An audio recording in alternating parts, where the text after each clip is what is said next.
स्वागत है सखियों और सखाओं आपका अपने इस पसंदीदा कार्यक्रम सखी सहेली में। स्वीकार कीजिए नेहा और बुआ का नमस्कार। नेहा बहुरिया हैं हमारे साथ। श्रोताओं को हम बता दें कि भाई ये नेहा देसाई हैं जो हमारी बहुरिया हैं प्यारी सी, और नेहा बिटिया जी कार्यक्रम बुआ में जी। स्वागत है। भाई अब फिर बिटिया कह देंगे तो हमारे साथी थोड़ा सा असमंजस में आ जाएंगे, ऐसा बिल्कुल नहीं है। समझ गए, आवाज से हमारे सब साथी पहचानते हैं, सारे श्रोता समझते हैं कि कौन कौन कहाँ कहाँ क्या क्या बोल रहा है। जी तो बुआ जी, बहुत बिल्कुल। बहुत स्वागत है कार्यक्रम में। पहली बार ये इस मंच पर बहुरिया का हम स्वागत करते हैं। श्रोताओं का भी हम उम्मीद करते हैं कि स्वागत कर रहे हैं, खुश होंगे जरूर। जी बुआ जी, तुम्हें कितनी बहुत खुशी है? बहुत धन्यवाद। हम्म? बुआ जी मैं तो बहुत खुश हूँ हम्म। क्योंकि आज मैं पहली बार आपके साथ यहाँ पर अपने श्रोताओं से इस कार्यक्रम के दौरान रूबरू हो रही हूँ, जी तो बहुत अच्छा लग रहा है मुझे। बिल्कुल। तो खुशी तो भाई तुम्हारे चेहरे से पता चल रही है बहुरिया, और खुशी जो है हमारे आंखों में दिख ही जाती है। और खुशी तो तब भी हमें होती है जब हम कहीं घूमने जाते हैं। बिल्कुल बुआ जी, तो आज हम घूमने जाएंगे लक्षद्वीप। अच्छा भाई, तो ठीक है, पर्यटन स्थल पर हम बात करेंगे जी लक्षद्वीप की। और घूमने जब जाते हैं तो जाहिर है कि खुशी मिलती है, हमारी सेहत सब चीजें बहुत अच्छी हो जाती हैं। जी कहीं ना बुआ कहीं जी। एक बार हम फिर से नई जिंदगी जीने की तरफ बढ़ने लगते हैं। जी लेकिन इसके संग संग बहुरिया ऐसा है कि जीने के लिए और भी चीजें बहुत जरूरी है ना। जैसे जी बुआ जी, जैसे कि हमें अपने शरीर का पूरा ध्यान रखना चाहिए। इसी के लिए हमें जरूरी है कि हम अपने कानून को नियमित रूप से कानून का पालन करें। हम जिस तरह से हेलमेट पहनना बहुत जरूरी है हमारे लिए। हाँ, यही तो हम कह रहे हैं। वैसे देखो, हेलमेट पहनना जरूरी है, मान लेते हैं कि ये कानून बना हुआ है, नियम है, जी तो इसको नजरअंदाज करने लगते हैं। लेकिन जी ये हमारी सेहत से जुड़ा है, ये हमारे जीवन से जुड़ा है, जी ये भूल जाते हैं। तो जीवन से जुड़ी हुई बात है ये, सुरक्षित रहने के लिए। जी तो हेलमेट पर बात करेंगे हम आज। और हम बात करेंगे वो दिन याद करो। और ये वो दिन याद करो में देखो, ये घूमने लगी और खुश हो गई, बचपन में पहुंच गई। बिल्कुल, मैं अपने वो पुराने दिन याद कर रही हूँ जब हम कुछ खेल खेला करते थे। जी। खिलौनों के बिना जो खेल हुआ करते थे और हम उन खेलों को खेला करते थे। जी हाँ, बड़ा जैसे मजा कि आता था। मजा आता था, यानी कि बिना किसी संसाधन के, जी जो घर के अंदर खेलते थे। जी वैसे बिल्कुल। तो बाहर खेलने के लिए हम पकड़न पकड़ाई, छुपन छुपाई की बात कर सकते हैं, तो उसमें हाँ आज भी खिलौने की जरूरत नहीं पड़ती है। बिल्कुल। लेकिन उन खेलों की बात करेंगे जो हम घर के अंदर बैठकर खेलते थे। जैसे कि वो 5 छोटे छोटे गिट्टे लेकर उनसे खेलते थे। जी जी। और क्या क्या खेलती थी तुम?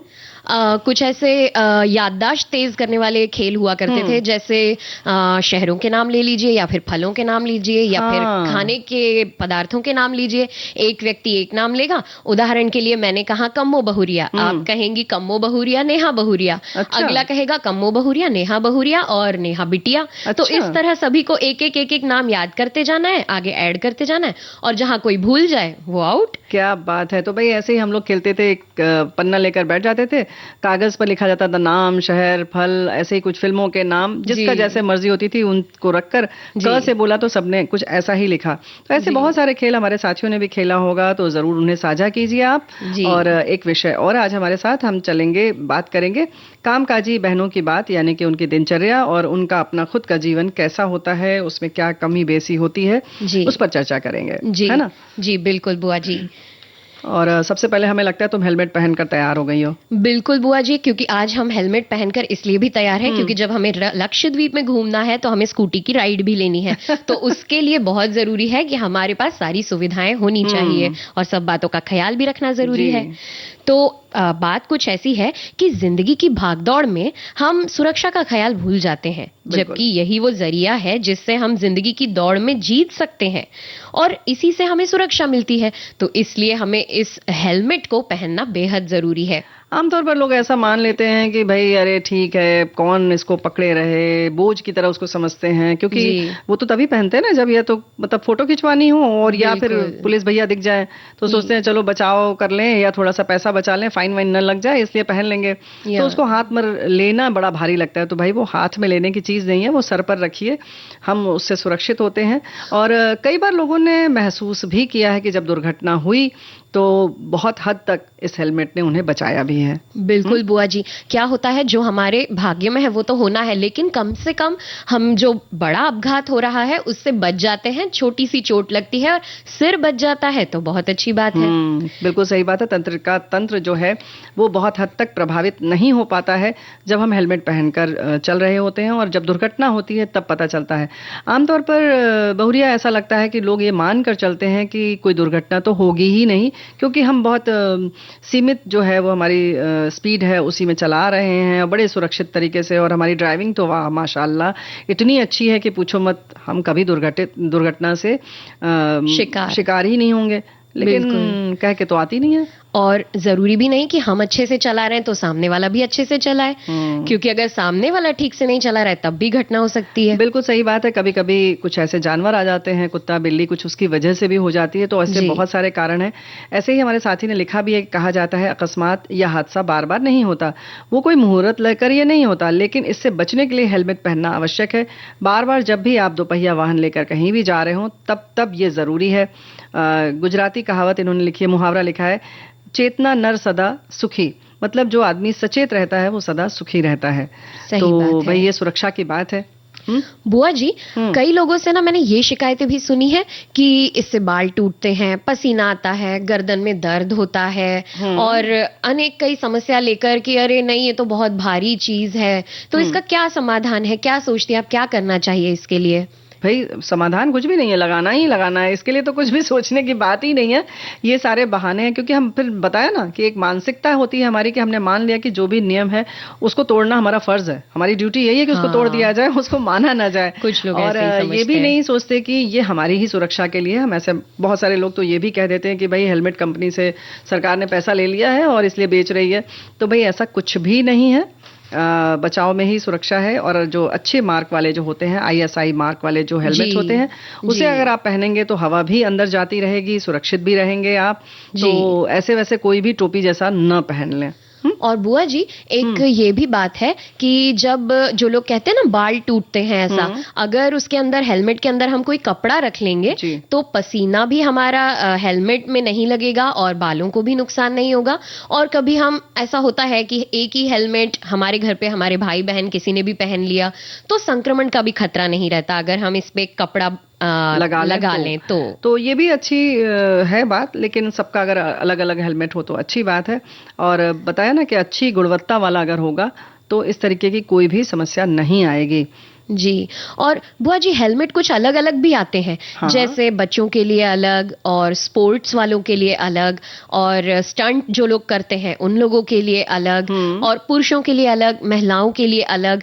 तो इसका चुनाव भी हम अपने हिसाब से कर सकते हैं? कर सकते नहीं है, करना ही चाहिए, क्योंकि वो इसीलिए अलग अलग आते हैं क्योंकि आपकी जो वाहन है उसकी जो गति है वो उसी हिसाब से रहती है और उसी हिसाब से उनको बनाया भी जाता है।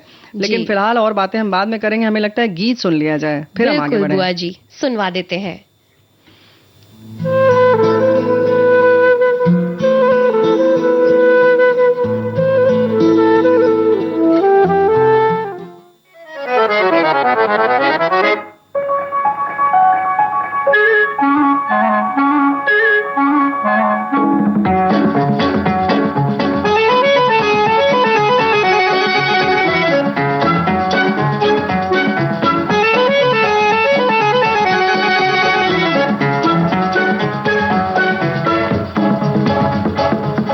माना जनाब ने पुकारा नहीं, क्या मेरा साथ भी गवारा नहीं। मुफ्त में बन के चल दिए तन के, वल्ला जवाब तुम्हारा नहीं। माना जनाब ने पुकारा नहीं, क्या मेरा साथ भी गवारा नहीं। मुफ्त में बन के चल दिए तन के, वल्ला जवाब तुम्हारा नहीं। माना जनाब ने पुकारा नहीं।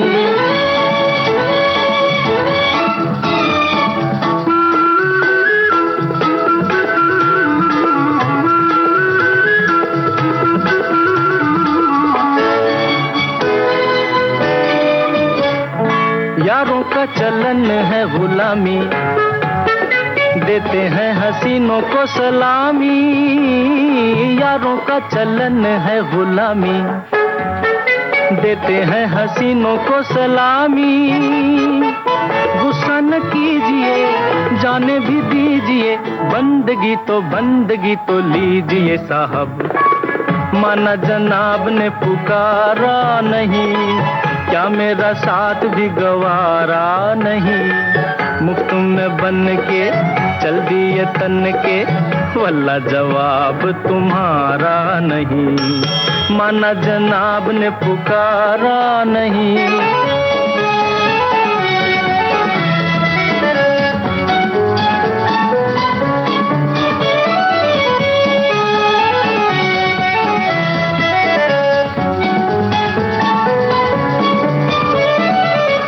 फूटा दिल ये हमारा, जैसा भी है अब है तुम्हारा।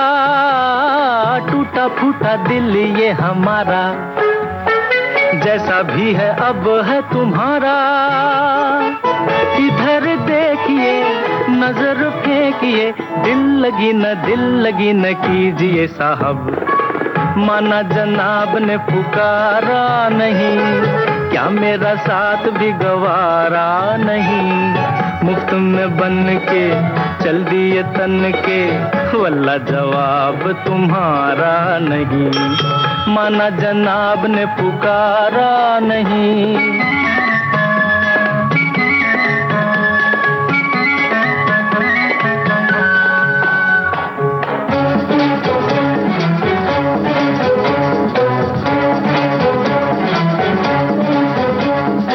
माशा अल्लाह कहना तो माना, बन गया बिगड़ा जमाना। माशा अल्लाह कहना तो माना, बन गया बिगड़ा जमाना। तुमको हंसा दिया, प्यार सिखा दिया, तुमको हंसा दिया, प्यार सिखा दिया। शुक्रिया तो कीजिए साहब। माना जनाब ने पुकारा नहीं, क्या मेरा साथ भी गवारा नहीं। मुफ्त में बन के चल दिए तन के, वल्ला जवाब तुम्हारा नहीं है। वल्ला जवाब तुम्हारा नहीं है। वल्ला जवाब तुम्हारा। तो भाई ऐसा है कि चलते रहना जिंदगी है, लेकिन सुरक्षित होकर चलना ज्यादा जरूरी है। बिल्कुल बुआ जी, सही कहा आपने। और बुआ जी, एक बात और देखने में आती है कि लोग कभी कभी फैशन के चलते, या फिर उन्हें कभी ज्ञान नहीं होता इन बातों का, तो तब वो ऐसा करते हैं कि वो काले रंग वाले वॉयजर का हेलमेट खरीद लेते हैं। ये क्या है? ये वॉयजर वो चीज है, जब हम हेलमेट लगाते हैं तो हमारे सामने एक शीशा जैसी चीज जो ऊपर नीचे होती है, तो वो लगाते हैं। अब ऐसे में क्या होता है, अगर काले रंग का वॉयजर हुआ तो दिन में तो आप आराम से चला लेंगे क्योंकि सूरज की रोशनी होती है, लेकिन कभी बारिश वाले दिन है, बादल छाए हुए हैं, अंधियारा है, या फिर रात का समय है, तो ऐसे में हमें समस्या हो सकती है। तो ऐसे में हम ये हमारे श्रोताओं से गुजारिश करेंगे कि वो जब भी हेलमेट लें तो नॉर्मल वॉयजर वाला हेलमेट ही लें, ताकि वो दिन या रात किसी भी समय आसानी से चला सकें। क्या बात है। वैसे आंखों की सुरक्षा के बारे में ही हमारे साथी लिख रहे हैं कि विशेषज्ञों का कहना है कि दोपहिया चलाते समय यदि आपने हेलमेट पहना हुआ है तो ये आपकी आंखों के लिए भी ठीक है। ये तेज हवा, धूल, मिट्टी, कीटाणु, प्रदूषण आदि से आंखों की रक्षा करता है। इससे आंखों में होने वाले संक्रमण को काफी हद तक कम किया जा सकता है। वाहन चलाते वक्त हेलमेट का शीशा बंद रखने से आंखों की सुरक्षा होती है और इससे कोई वस्तु आंखों से टकराती नहीं। इसमें लगा शीशा बंद करके रखने से तेज हवा, धूल, मिट्टी या कोई वस्तु आंखों से नहीं टकराती, हमारी आंखों की सुरक्षा होती है। लेकिन भाई रंग वाला जो है वो बड़ा महत्वपूर्ण मुद्दा है, ये तुमने बताया, ये बहुत जरूरी है। तो हमारे साथी ख्याल रखेंगे। वैसे हमारे एक साथी ये भी लिख रहे हैं कि हम दोपहिया वाहन जब भी चलाते हैं, आगे वाले कितना भी बोले, हम तो हेलमेट लगा कर ही चलाते हैं। अच्छी बात है जी। और बुआ जी, एक और बात है कि जब हम जैसे अलग अलग लोगों के लिए उम्र के हिसाब से अलग अलग हेलमेट तो आते ही हैं, लेकिन इसके अलावा हमें ये भी देखना होगा कि वो हेलमेट हमारे सिर पर परफेक्ट बैठ रहे हैं या नहीं। कभी थोड़ा सा ढीला होता है, कभी ज्यादा टाइट होता है। अगर ज्यादा टाइट होगा तो हवा अंदर नहीं आएगी और हमें सफोकेशन जैसा फील हो सकता है। हाँ, वो ना हो। लेकिन उसके संग संग एक बात और है कि अगर आपने थोड़ा कसा हुआ पहना तो हो सकता है इसकी वजह से भी आपके सिर में दर्द होता रहे, बना रहे, कोई हाँ। नस आपकी दब जाएगी तो तकलीफ ज्यादा बढ़ जाएगी, है ना? बिल्कुल, क्योंकि बिल्कुल। हमारे साथी लिखते हैं कि हेलमेट सच में हमारी सुरक्षा के लिए ही है, पर क्या कहें साहब, आजकल लोग अपनी जान से खेलने को तैयार है, लेकिन हेलमेट पहनना बोझ सा लगता है। अच्छा, यहाँ पर एक बात और याद आ रही है कि जैसे मोबाइल खरीद लेते हैं, और बहुत सारे लोगों ने अक्सर बताया भी है, मजाक ही बनाते हैं कि मोबाइल जो भी होता है, चाहे वो आपके एयर कंडीशनर का हो, टेलीविजन का हो, हम उसमें मतलब 4-4 पन्नी लगा के, टेप वेप लगा के उसको बड़ा सुरक्षित रखते हैं। फोन भी जब जी। खरीदते हैं तो उसके लिए भी कवर वगैरह सब खरीद लेते हैं, जी। भले वो 1 लाख वाला भी हो। जी। लेकिन आपकी जिंदगी से महंगा कुछ भी नहीं है, और हम अपनी सुरक्षा नहीं करते हैं, बिल्कुल। है ना? और बुआ जी, ये तो वो चीज है जो दोबारा खरीदी भी नहीं जा सकती। सवाल ही नहीं उठता। यही तो हमने कहा कि भाई इतनी कीमती है, तो इसलिए बेहतर है कि आप अपनी सुरक्षा का ख्याल रखें, सिर का थोड़ा सा ख्याल रखिए। और हेलमेट वैसे भी हम तो यही कहेंगे कि सरकार जो भी नियम बनाती है उसका हमें सम्मान करना चाहिए, उसे बिल्कुल। मानना चाहिए। जी बुआ जी, बिल्कुल। और गीत सुन ले बुआ जी। हाँ बिल्कुल, सुनते हैं।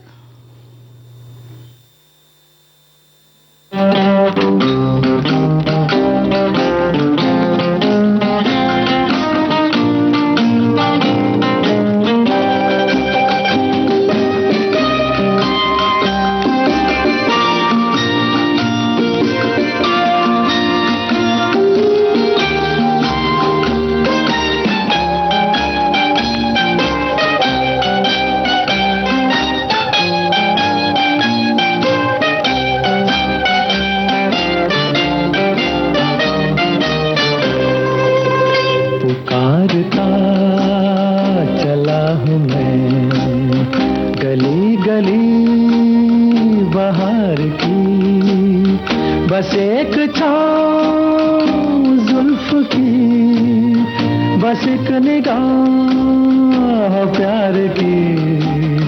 पुकारता चला हूँ मैं गली गली बाहर की, बस एक छाँव जुल्फ की, बस एक निगाह प्यार की। पुकारता चला हूँ मैं।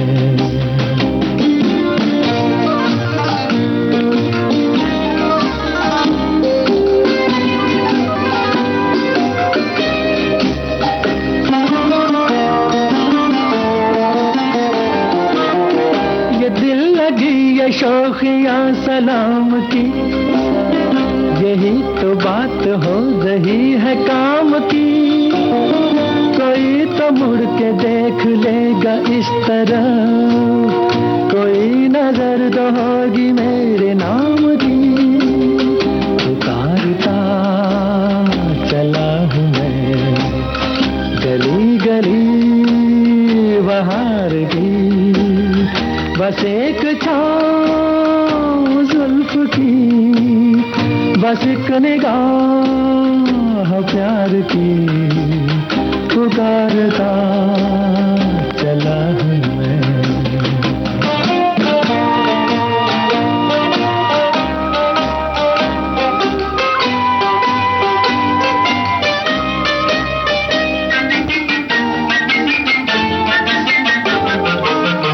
सुनी मेरी सदा तो किस यकीन से, घटा उतर के आ गई जमीन पे।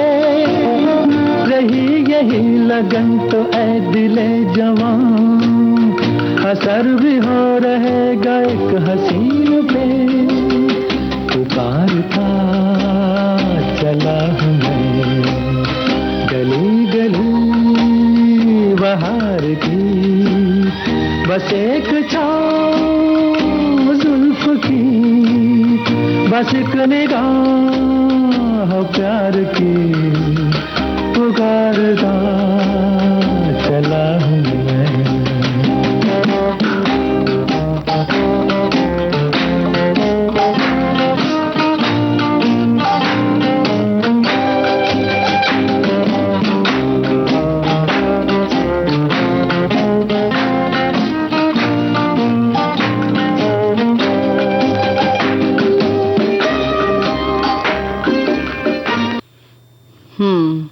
तो भाई ये जो है पुकारता चला।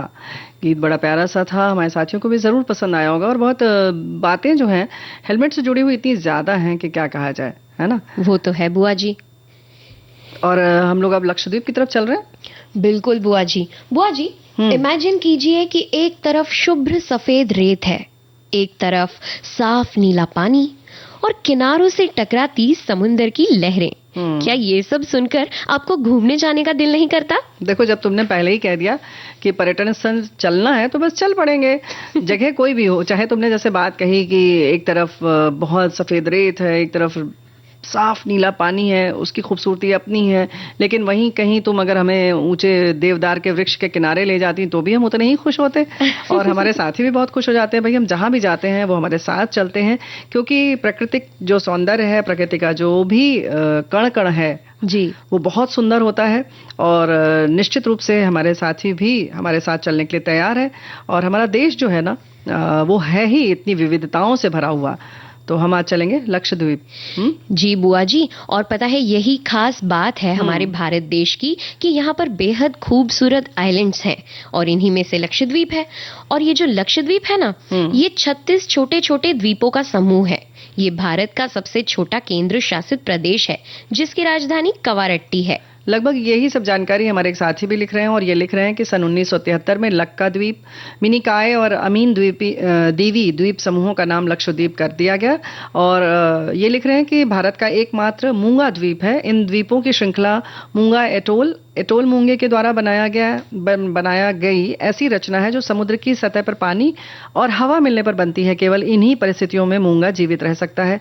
लक्षद्वीप का कुल क्षेत्रफल जो ये लिख रहे हैं कि 32 वर्ग किलोमीटर है। राजधानी कवस्ती इन्होंने लिखा है, वैसे ही है। कवरट्टी भी कहते हैं, कवस्ती है।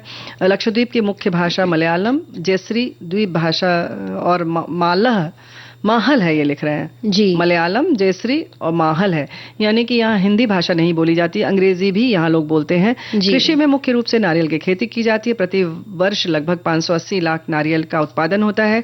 अगाती, बंगारम, कल्पेनी, कादमत, कवरत्ती तथा मिनिकॉय यहाँ के प्रमुख पर्यटन स्थल है। और लक्षद्वीप पन्ना अरब सागर में स्थित है, ये लिखते हैं। और ऐसे ये लिख रहे हैं कि एंड्रॉइड द्वीप 4.90 वर्ग किलोमीटर क्षेत्रफल के साथ लक्षद्वीप का सबसे बड़ा द्वीप है। और भी बहुत सारी चीजें इन्होंने लिखी है कि भाई जलवायु जो है उष्ण कटिबंधीय है। राजकीय पशु पक्षी आदि के बारे में भी जानकारी दी है इन्होंने। क्या बात है, इन्होंने पूरा भूगोल बता दिया है लक्षद्वीप का। बुआ जी, वैसे इन्होंने तो कुछ बताया ही, साथ में जो और जगह यहाँ की है, कुछ अहम द्वीप है, वो मैं बता देती हूँ। यहाँ कवारट्टी, अगाट्टी, अमीनी, कदमत, किलातन, चेतलाट, बिट्रा, आंदोह, कल्पनी और मिनिकॉय ऐसे कुछ अहम द्वीप है।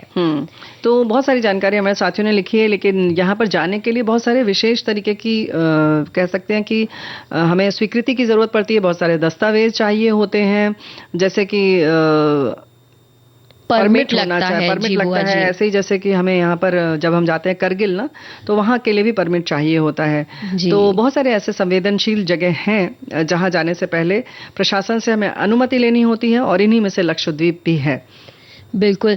और बुआ जी, अब हम अपने श्रोताओं को ये बता देते हैं कि परमिट मिलेगा कहाँ और कैसे। बिल्कुल। हम भारत के किसी भी हिस्से से ट्रेन या फ्लाइट के जरिए कोच्चि पहुंच सकते हैं।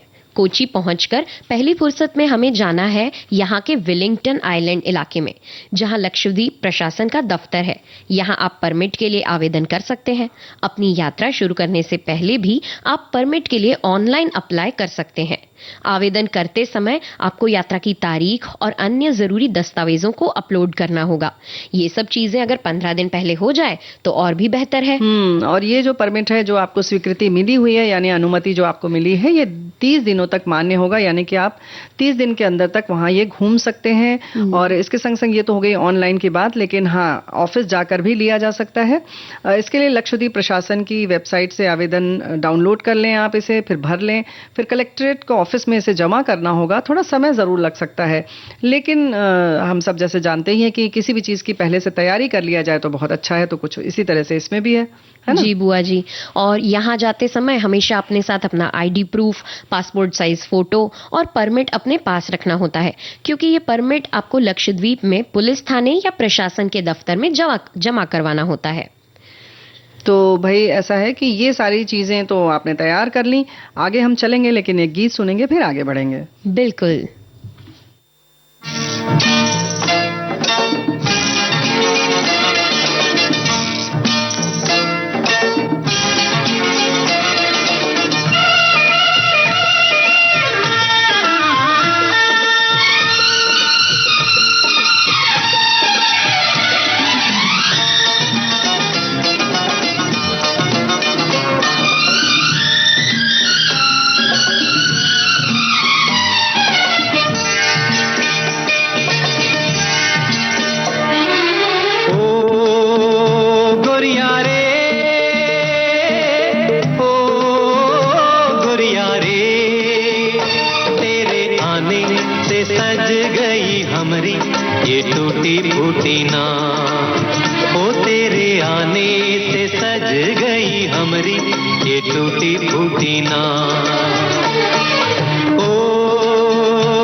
सबको किनारे पहुंचाएगा, माझी तो किनारा तभी पाएगा, सबको किनारे पहुंचाएगा।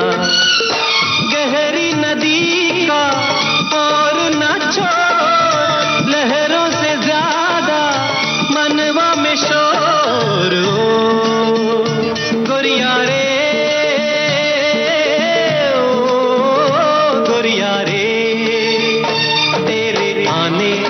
सज गई हमरी ये टूटी फूटी नाव, ओ तेरे आने से सज गई हमरी ये टूटी फूटी नाव।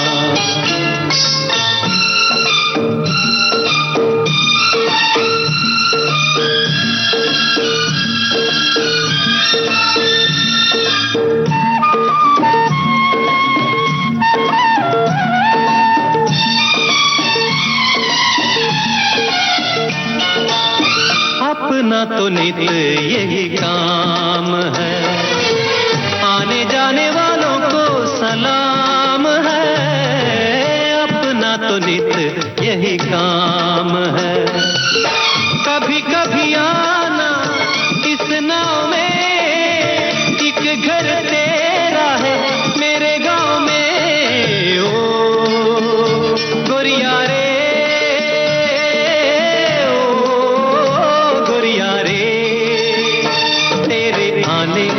सज गई हमरी ये टूटी फूटी नाव, ओ तेरे आने से सज गई हमरी ये टूटी फूटी नाव।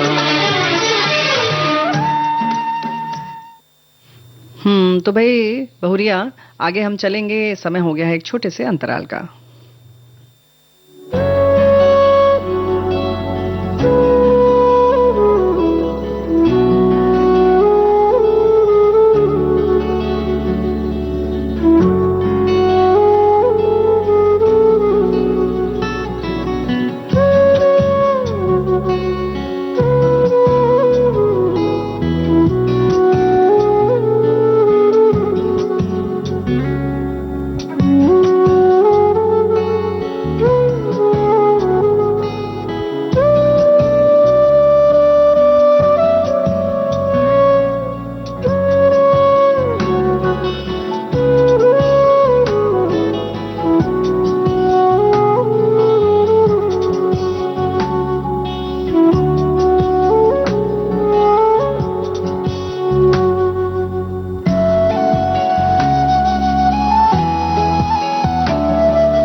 अंतराल के बाद हम फिर हाजिर हैं और कार्यक्रम चल रहा है सखी सहेली। बुआ के साथ आज हैं नेहा बहुरिया। स्वागत है नेहा बहुरिया। जी बुआ जी, बहुत बहुत धन्यवाद।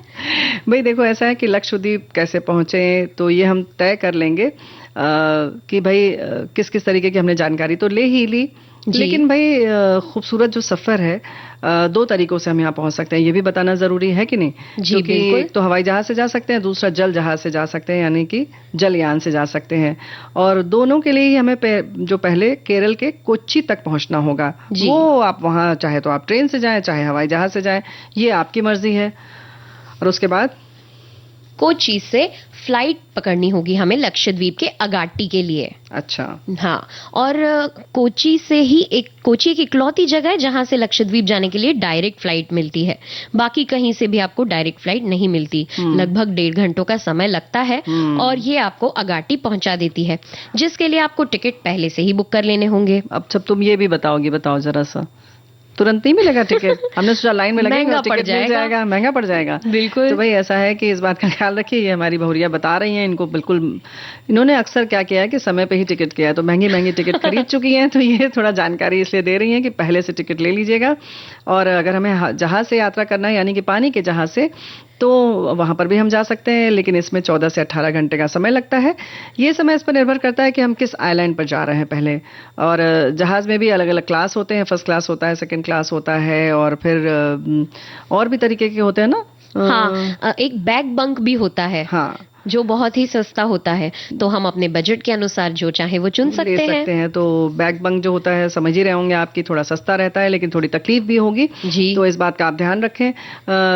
और किस बात का ख्याल रखना होगा यहाँ पर ना बुआ जी? एक बात का बहुत ध्यान रखना पड़ेगा कि अगर किसी को सी सिकनेस होता है, यानी कि समंदर में जी मचलाना, चक्कर आना या फिर सिर दुखने जैसी समस्या हो, तो फिर ऐसे लोगों को बाय फ्लाइट जाना ही चुनना चाहिए। क्योंकि माना कि हम साथ में दवाई गोली भी रखते हैं, लेकिन अगर समस्या हुई तो, हालांकि जो जहाज होते हैं उनमें हमारे लिए डॉक्टर तो उपलब्ध होते ही हैं। तो भाई लेकिन इस बात का ख्याल रखिए। और भी बहुत सारे पैकेज चलते हैं, लेकिन आप इस पैकेज के माध्यम से जा सकते हैं, जाहिर है। और पैकेज जो होते हैं सभी जगह के होते हैं, द्वारा भी चलाया जाता है। हाँ, लगभग सभी जगह के लिए होते हैं। समुद्रम पैकेज करके कहा जाता है। फिर जाहिर है कि इसमें आप जैसे मिनिकॉय है, कवरट्टी है, कालपेनी है, इस पैकेज में आपको कोच्चि से द्वीप पर घुमाया जाता है, फिर वापस कोच्चि पर लाकर छोड़ देते हैं, फिर वहां से आप अपने हिसाब से आ जा सकते हैं। जी बुआ जी, वहां से हम जिस तरह हम पहुंचते हैं उसी तरह हमें कोच्चि पर लाकर छोड़ा जाता है। फिर हम जहां चाहे अपने घर जहां है वहां जा सकते हैं वापस। और बुआ जी, हम ना वहां पर्सनल बोट्स के जरिए भी अगाट्टी के अन्य बीचों पर जा सकते हैं। जैसे एक बार हम अगाट्टी पर पहुंच गए, उसके बाद दूसरे आइलैंड्स जाने के लिए हमें ऐसा नहीं है कि हमें एक पैकेज के ही थ्रू जाना है। हमें वहां पर और भी बोट, जो पर्सनल बोट्स होती हैं, वो मिलती हैं। यहाँ पर एक बंगाराम आइलैंड है जिसे केवल टूरिस्ट के लिए ही बनाया गया है, यानी यहाँ पर रहवासी लोग नहीं होते। यहाँ सिर्फ रिसोर्ट्स हैं और वहां पर जो घूमने जाते हैं वही लोग होते हैं। और यहाँ पर ढेर सारी एक्टिविटीज भी होती हैं, वाटर एक्टिविटीज। तो वाटर जो भी पानी के खेल होते हैं वो तो लगभग सभी द्वीपों पर एक तरीके के ही होते हैं, या समंदर के किनारे वाले जैसे बनाना राइड्स होती हैं और भी बहुत सारी चीजें होती हैं। स्नॉर्कलिंग हो गया, स्कूबा डाइविंग हो गया, ग्लास बॉटम हो गया, बहुत मजेदार होती हैं। बहुत मजेदार होती हैं। अब तो बहुत तरीके की पनडुब्बी भी ऐसी आ गई हैं जो थोड़ा सा आपको पानी के नीचे भी ले जाती हैं। ऐसी नाव भी होती हैं जिसमें नीचे शीशा लगा होता है, आप अंदर से ही सब कुछ देख सकते हैं। तो ये सारी चीजें इसलिए भी है कि आपकी उम्र कैसी है, आपको कितनी घबराहट होती है, क्या आपका स्वास्थ्य है।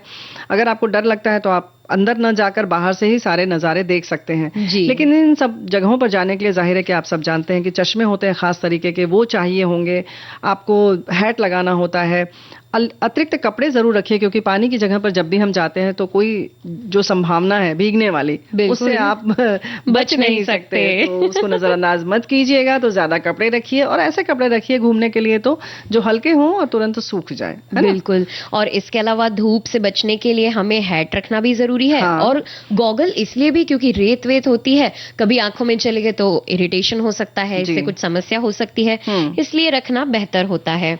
और चप्पलें बुआ जी बहुत जरूरी है, क्योंकि हमारे साथ तो ऐसा हो चुका है कि चप्पल हमारी पानी के साथ होली आ गई। अच्छा, तुमने उनको चढ़ा दिया? हाँ, समंदर जी से कहा ले जाओ भाई हमारी चप्पल ले जा।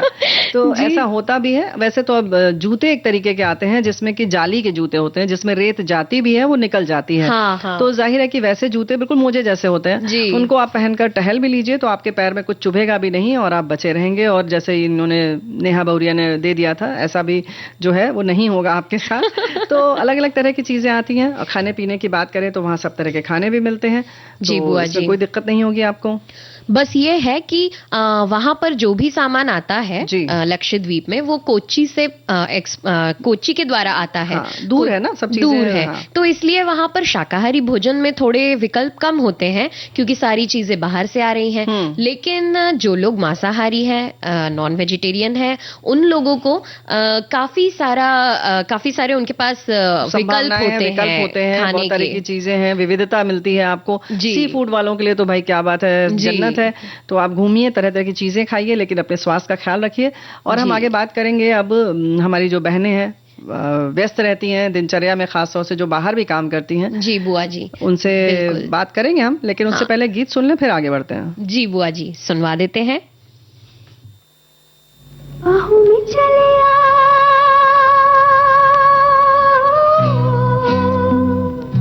बाहों में चले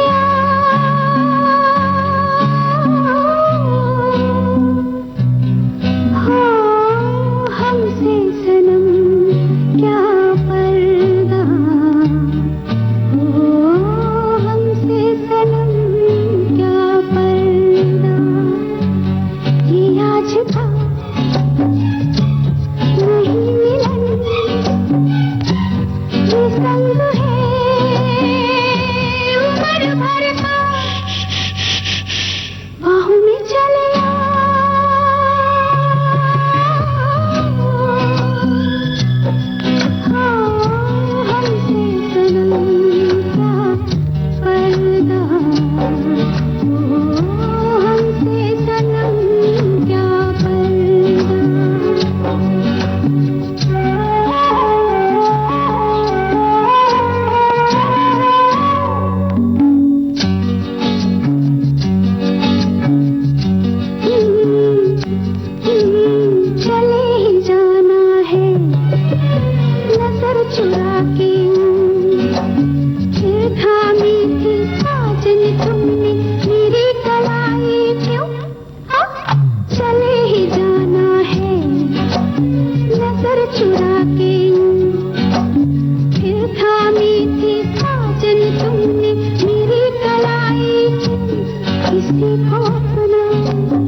कभी कभी कुछ तो कहो पिया हमसे, कम से कम आज तो खुल के मिलो जरा हमसे। कभी कभी कुछ तो कहो पिया हमसे, कम से कम आज तो खुल के मिलो जरा हमसे।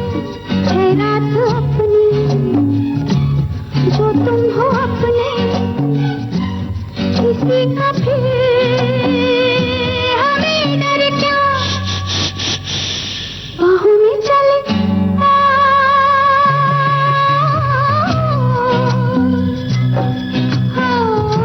हमसे सनम क्या पर्दा,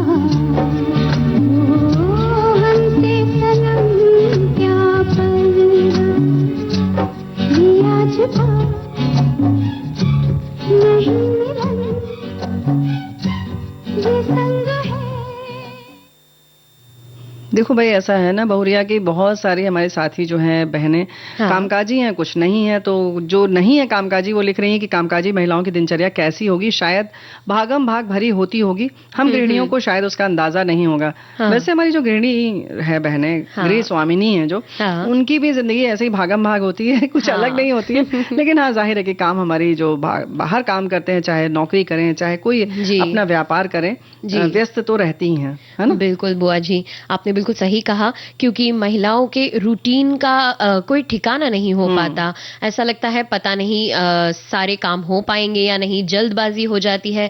तो कई बार महिलाएं अपनी कुछ जो महत्वपूर्ण हिस्सा होता है जिंदगी का, उसे मिस कर जाती हैं। बिल्कुल नजरअंदाज करती हैं और सोचती हैं कि इसको छोड़ा जा सकता है, लेकिन क्योंकि बाकी काम जो है जी। वो बहुत महत्वपूर्ण है ना। जी जी, उन्हें ऐसा लगता है, जबकि एक दिनचर्या होनी चाहिए, प्रत्येक व्यक्ति की होनी चाहिए। हमें लगता है जैसे अगर किसी महिला को कोई अगर महत्वपूर्ण काम करने जाना है, तो उसे थोड़ा समय अपने लिए निकालकर योग प्राणायाम करना चाहिए, थोड़ा सा घूमने जाना चाहिए। ज्यादा समय नहीं, अगर दिन के समय में, सुबह के समय में 30 मिनट भी अगर वो अपने आप को दे, तो हमें लगता है काफी होगा उनके लिए उतना सुबह के समय में। हाँ, तो ऐसा लगता है कि जो हमारी बहनें बाहर नहीं जाती हैं, कामकाजी नहीं, वो ये सब कर लेती हैं। बिल्कुल नहीं करती बुआ जी। फिर तुमने क्यों कहा कि कामकाजी बहनों को करना ही चाहिए?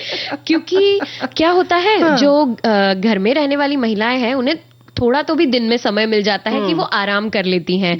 लेकिन जो कामकाजी महिलाएं हैं, उन्हें उतना भी समय नहीं मिलता। तो कम से कम अगर वो थोड़ा ध्यान कर लेंगी सुबह, तो उनका दिन बन जाएगा, थोड़ा फ्रेश फील करेंगी। हाँ, ये कहो, यही तो हम कह रहे हैं कि मतलब तुम्हारा ये कहने का मतलब है कि जो बाकी सबका जो काम करती है वो ठीक से कर पाएंगे अगर वो ध्यान कर लेंगे तो। नहीं, देखो, हमारे साथी लिख रही हैं कि मैं कामकाजी रही हूँ, मेरी दिनचर्या प्रातः 4 बजे शुरू हो जाती तो रात 9 से 9:30 बजे तक चलती रहती थी। वैसी आज भी है।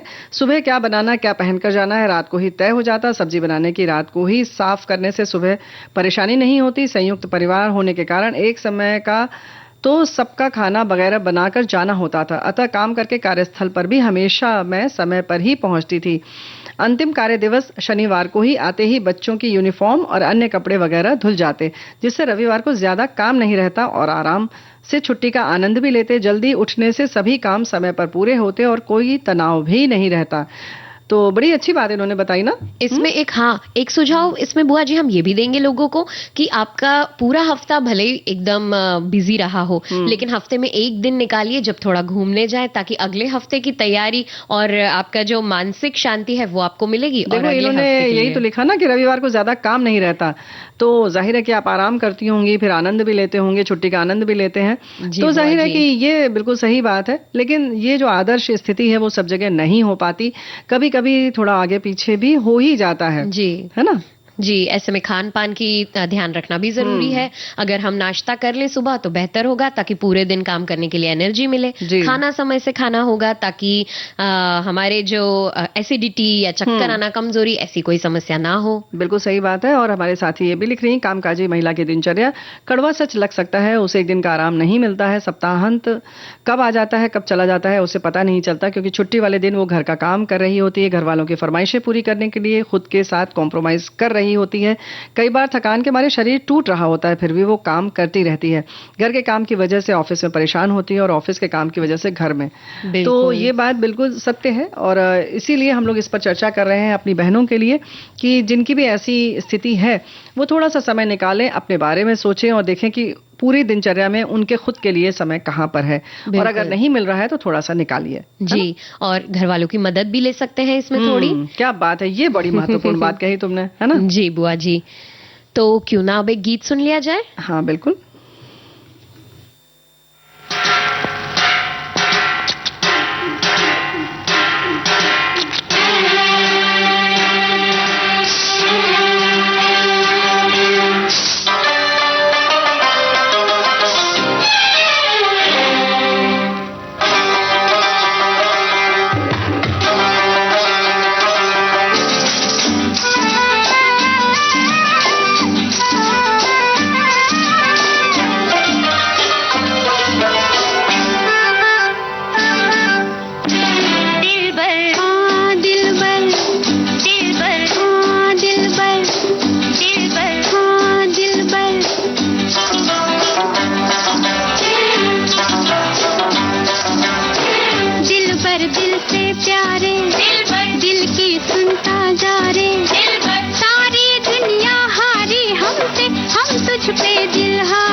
जब से मैं तुझ पे हुई फिदा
देखो भाई, ऐसा है ना कि खेल की बात अब तो जाहिर है कि हमारे साथी भी समझ गए होंगे कि हम चलेंगे बचपन में। लेकिन खेल खेल से एक बात और याद आ गई कि जो हमने हेलमेट की बात की बिटिया, हाँ। उसमें हमारे साथी ने लिखा कि मेरी बेटी गुरुग्राम की है, साथी लिख रहे हैं। हाँ। एक दिन सुबह सुबह जल्दी में रैपिडो से ऑफिस जा रही थी कि पीछे बैठी थी, उसने हेलमेट नहीं लगाया, उसको 2,500 की रसीद काटी।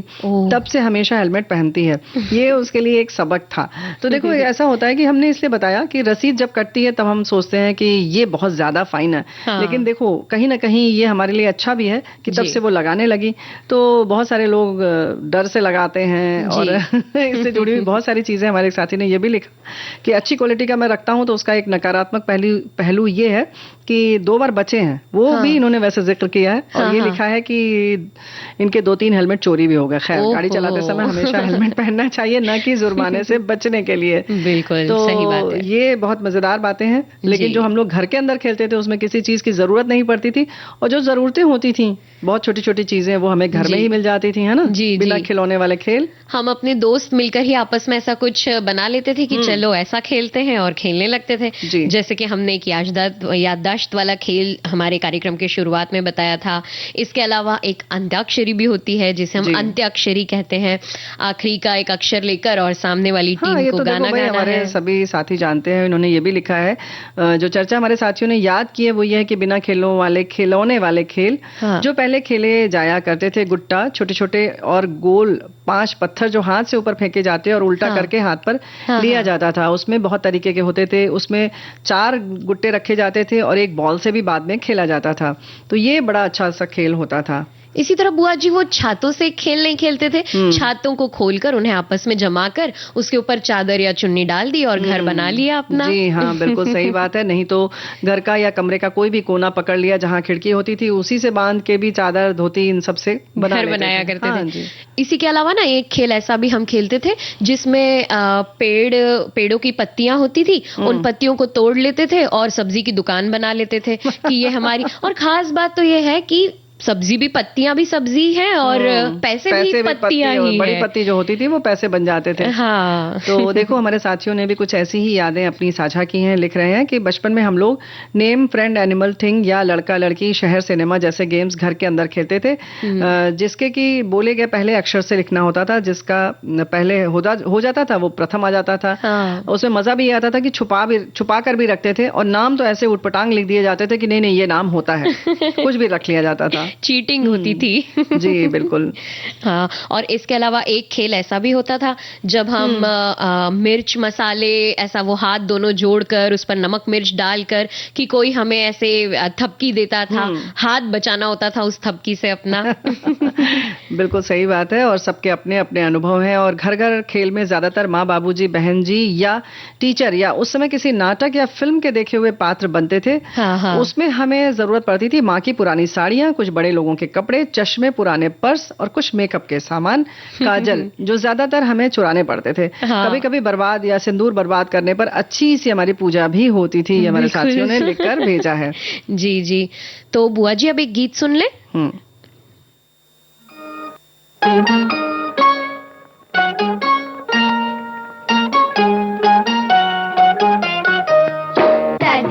दादी अम्मा मान जाओ, दादी अम्मा मान जाओ, छोड़ो जी गुस्सा जरा हंस के दिखाओ। दादी अम्मा मान जाओ, दादी अम्मा मान जाओ, छोड़ो जी गुस्सा जरा हंस के दिखाओ। दादी अम्मा मान जाओ।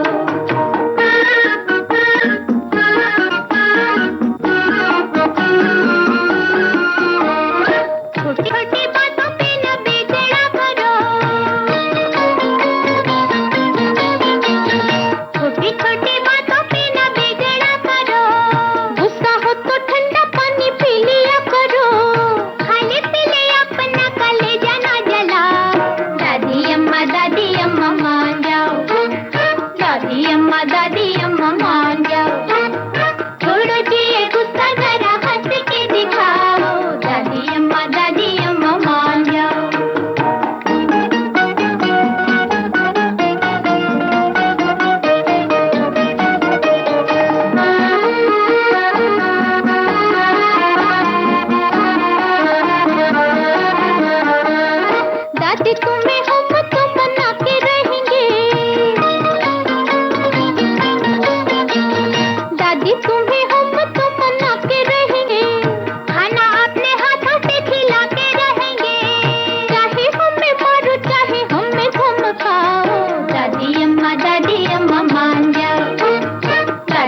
दादी अम्मा मान जाओ, दादी अम्मा मान जाओ, छोड़ो ये गुस्सा जरा हंस के दिखाओ, दादी अम्मा मान जाओ।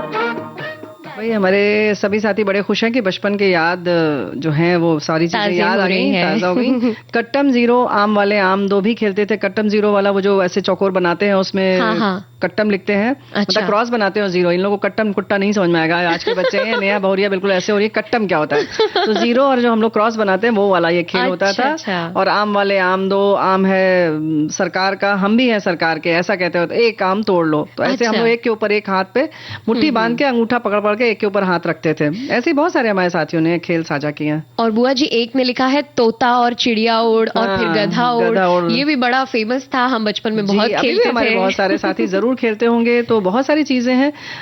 इन्होंने वही चीजें ये भी लिखी हैं कि आम वाले आम दो, ऐसे ही एक के ऊपर एक हाथ रख के हम लोग रखते थे। अत्ता पत्ता वो वाला भी खेलते थे। आम चूरी चप्पा चूरी, इस हाँ, तरह के भी तरीके खेल के हुआ करते थे। जी।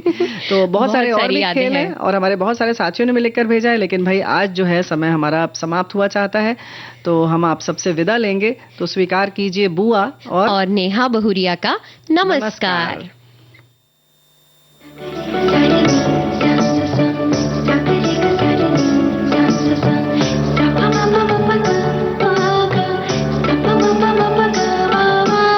सखी सहेली